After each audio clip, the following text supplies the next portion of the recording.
Aula sekolah dipenuhi riuh rendah siswa.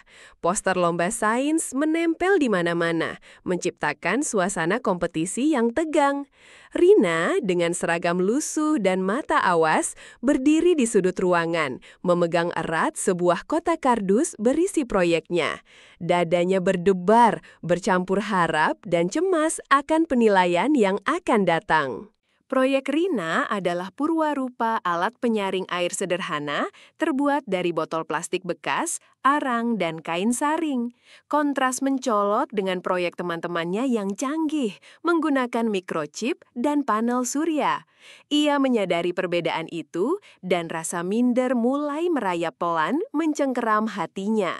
Suasana mendadak hening ketika kepala sekolah, Bapak Hardi, yang terkenal tegas dan sedikit angkuh, maju ke podium.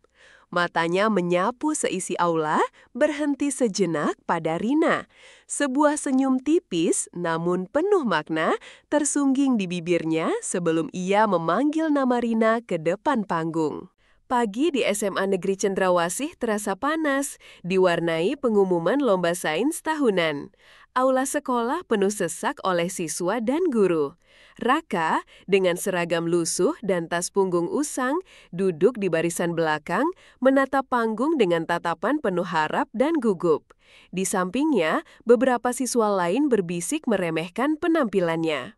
Ketika namanya dipanggil, Raka melangkah maju dengan gemetar. Di tangannya, sebuah prototipe robot sederhana dari kardus bekas, kawat, dan beberapa motor mainan terlihat janggal di tengah presentasi proyek-proyek canggih lainnya.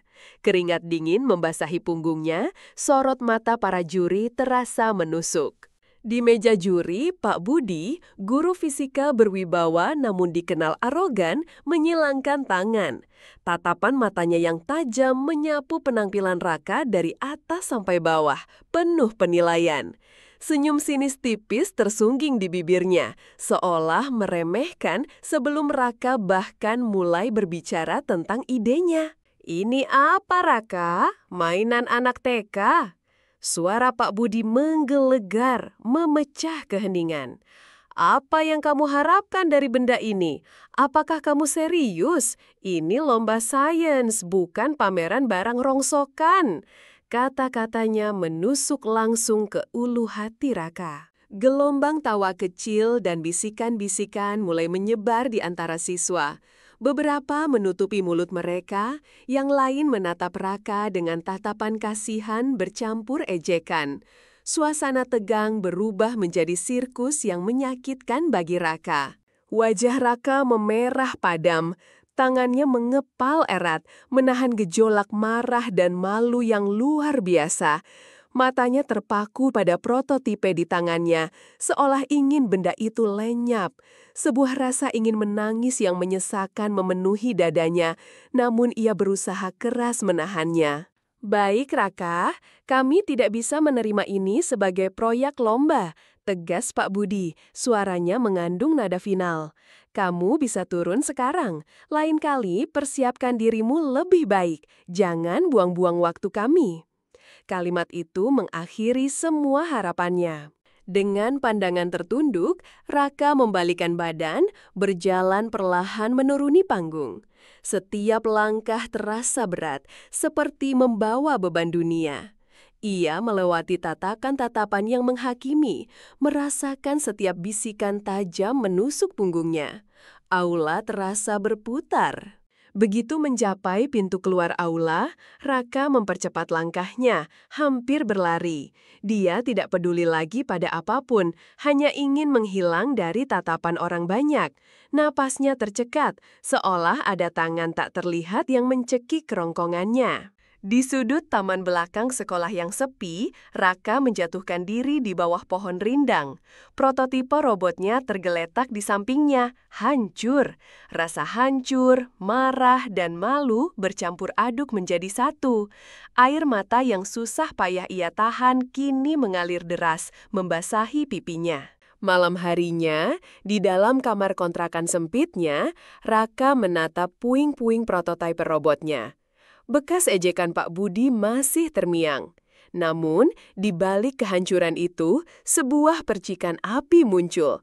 Tekad kuat untuk membuktikan diri. Matanya menyiratkan janji, bukan kekalahan. Sejak hari itu, sepulang sekolah, Raka tidak langsung pulang. Ia menghabiskan berjam-jam di perpustakaan umum kota, meminjam buku-buku fisika dan robotika yang tebal dan usang. Ia mencatat detail-detail rumit seolah sedang menyelami lautan ilmu yang tak terbatas. Untuk mendapatkan uang tambahan, Raka mulai bekerja serabutan di sebuah bengkel elektronik kecil di dekat rumahnya. Tangannya yang awalnya kaku, perlahan menjadi terampil. Ia membersihkan komponen bekas, mengidentifikasi bagian yang masih bisa dipakai, dan belajar dari setiap sambungan kabel. Dengan sedikit demi sedikit uang hasil kerja kerasnya, Raka membeli komponen-komponen mikro yang ia butuhkan. Sebuah solder tua, beberapa resistor, sensor-sensor kecil, dan papan sirkuit bekas ia beli dengan sangat hati-hati, menghitung setiap sennya. Di sudut kamarnya yang remang-remang, Raka membangun kembali mimpinya. Di bawah cahaya lampu bohlam redup, ia merangkai kabel-kabel, menyolder komponen dengan presisi, dan merancang ulang sistem robotnya. Keringat membasahi dahinya, namun senyum kepuasan kecil sesekali tersungging. Suatu sore, Maya, teman sekelasnya yang pendiam namun perhatian, melihat Raka bekerja di bengkel. Tanpa banyak bicara, ia hanya meletakkan sekotak kue kering di meja kerja Raka, lalu pergi sambil tersenyum tipis. Sebuah dukungan tanpa kata yang menghangatkan hati Raka. Raka semakin sering pulang larut malam. Matanya lelah, namun memancarkan semangat yang membara. Ia mengamati setiap detail, mulai dari komponen elektronik hingga pola kerusakan pada alat-alat listrik. Pengetahuannya tentang sistem sirkuit dan diagnostik melonjak drastis. Selama pelajaran fisika, Raka mulai mengidentifikasi kelemahan-kelemahan pada peralatan lab sekolah yang sudah tua. Ia melihat kerusakan minor pada kabel, konektor yang longgar, dan ketidakakuratan pada beberapa alat ukur. Ia menyimpannya dalam pikiran, menganalisis. Suatu sore, setelah semua guru dan siswa pulang, Raka menyelinap ke lab fisika. Dengan prototipe alat diagnostiknya yang baru, ia diam-diam menguji beberapa perangkat. Lampu-lampu berkedip, jarum osiloskop bergerak, mengkonfirmasi dugaannya tentang kelemahan sistem lab. Beberapa hari kemudian, Raka mendengar desas-desus. Sebuah perusahaan teknologi besar berencana mengunjungi sekolah untuk membahas sponsor dan modernisasi lab fisika. Sebuah ide brilian melintas di benaknya, sebuah rencana yang membutuhkan keberanian dan kecerdikan. Hari yang ditunggu tiba. Direksi dari perusahaan teknologi ternama datang mengunjungi SMA Negeri Cendrawasih. Mereka didampingi kepala sekolah dan Pak Budi yang tampak begitu bangga memamerkan lab fisika, berharap mendapatkan dana besar untuk renovasi. Saat Pak Budi memulai presentasinya, tiba-tiba lampu lab berkedip-kedip, beberapa alat ukur mulai menunjukkan angka yang kacau, dan proyektor mati. Lab yang seharusnya modern, kini terlihat seperti tempat kumuh yang berhantu, membuat para direksi mengernyitkan dahi. Pak Budi panik, wajahnya memucat, keringat dingin membanjiri dahinya. Ia mencoba menekan beberapa tombol, memanggil teknisi sekolah, namun tidak ada yang berhasil mengatasi masalah aneh ini. Reputasi lab dan dirinya terancam hancur di depan mata para investor. Raka, yang kebetulan sedang membersihkan peralatan di sudut lab, maju dengan tenang.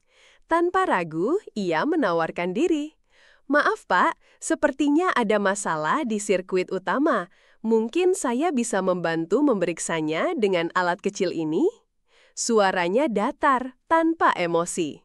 Dengan gerakan luwes, Raka mengeluarkan prototipe alat diagnostiknya yang baru, sebuah kotak kecil dengan layar digital dan beberapa prop. Ia menyambungkannya ke panel listrik utama lab, dan dalam hitungan detik, layar menunjukkan diagram sirkuit lengkap beserta titik kerusakan. Raka menunjuk ke satu titik di panel listrik. Ini masalahnya, Pak. Ada kelebihan beban pada jalur ini. Dengan cepat, ia melakukan beberapa penyesuaian kecil. Seketika, lampu lab kembali menyala terang, proyektor hidup, dan semua alat ukur berfungsi normal. Salah satu direksi maju, menatap kagum pada alat Raka. "Ini alat apa, Nak? Kamu yang membuatnya?" Raka menjelaskan konsepnya, bagaimana alat itu mendiagnosis masalah kelistrikan secara real-time. Penjelasannya lugas, detail, menunjukkan pemahaman mendalam. Pak Budi berdiri mematung, menatap Raka dengan mata terbelalak. Wajahnya berganti-ganti warna dari merah padam karena malu menjadi pucat pasi karena takjub. Semua siswa yang menonton kejadian itu berbisik-bisik, mengagumi kehebatan Raka yang tak terduga. Terkesan dengan kecerdasan dan kemampuan praktis Raka, direksi perusahaan teknologi itu langsung menawarkan beasiswa penuh hingga universitas, serta kesempatan magang di perusahaan mereka. Sebuah tepuk tangan riuh memenuhi lab mengiringi pengumuman itu. Raka tersenyum tipis, matanya menangkap tatapan Pak Budi. Bukan lagi tatapan marah atau dendam, melainkan ketenangan seorang pemenang sejati. Kebanggaan dan kelegaan memancar dari dirinya. Pak Budi menunduk, tak mampu membalas tatapan itu. Seluruh tubuhnya terasa kaku.